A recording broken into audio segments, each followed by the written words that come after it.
Je vous écoute. J'aurais voulu une galette, s'il vous plaît. Je paye avec un billet de 100 francs. Vous avez bien entendu, nous sommes en 2010 et Serge paie sa galette en francs, une monnaie qui n'a plus cours depuis déjà 8 ans. C'est ma mère qui les possédait et en rangeant ses tiroirs, etc., elle est retombée là-dessus, elle m'a dit tiens, bah, je te les donne. Voilà. 70. Merci. Nous sommes à Leblanc, dans l'Indre. Ici, 29 commerces se font un coup de pub en acceptant encore les francs. Attention, seulement les billets. Boulangerie, bijouterie, restaurant, pressing. On paie aussi en francs au magasin de meubles, où Geneviève va peut-être trouver son bonheur.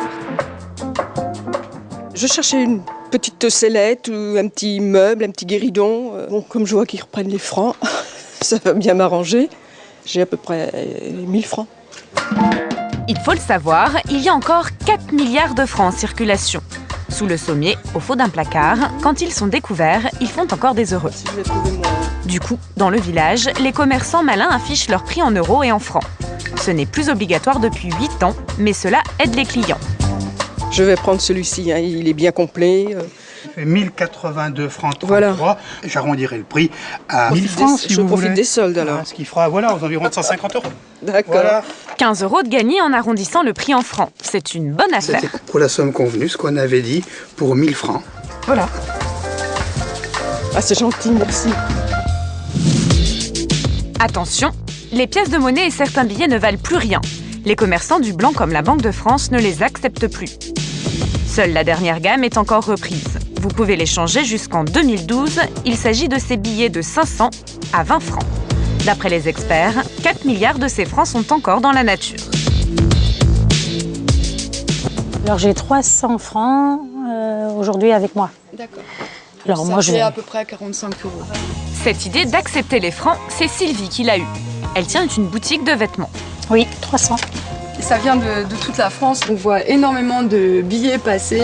En une journée, l'ensemble des commerçants peut recueillir une somme impressionnante. Un jour, c'est 80 000 francs. Le lendemain, c'est 20 000. Enfin bon, et c'est toute la journée comme ça. Au départ, personne ne croyait à son idée. Bonjour, monsieur, dame.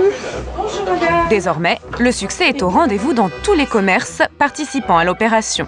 Beaucoup de clients retrouvent des francs, parfois dans des endroits insolites. J'ai des beaux billets de 100 francs et j'ai trouvé ça dans un livre parce que j'ai déménagé, ça fait 3 ans, j'ai fait mon petit carton, j'ai trouvé le livre et puis un jour, le livre s'est ouvert, 500 francs. Ah, j'ai dit, pourvu que j'en ai d'autres ailleurs. Il va m'en rester.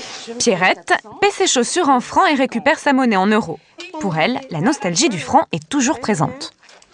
Je me suis rendu compte qu'avec les euros, on avait moins d'argent dans le porte-monnaie, on se sentait beaucoup plus riche avec les francs. Et la vie était beaucoup moins chère. Ça, c'est certain. Hein. Même son de cloche chez le boulanger, où le prix de la baguette au moment du passage à l'euro fait encore débat. J'ai vu à 2,80 francs, hein. Je ne veux pas dire de bêtises, mais à 2,80 francs. Alors je ne sais pas si c'est en 2002 exactement. Hein. Dans les 2000 ou avant 2000, elle devait être à 2,80 hein, de mémoire. Ce qui veut dire qu'il faut multiplier, pas par 2, mais presque. Quoi. Oui. L'euro, responsable de la hausse des prix.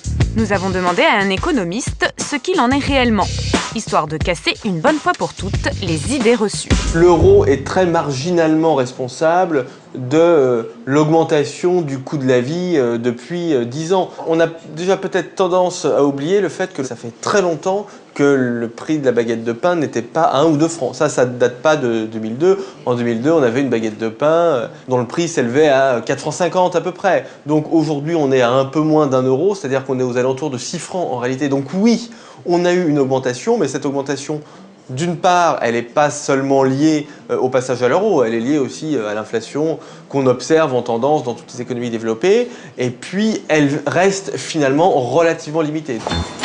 Retour au blanc avec Evelyne, la vendeuse de chaussures. Bonjour Barbara. Tu vas bien? Et toi? Oui. D'Ivoire, as-tu un petit peu de francs?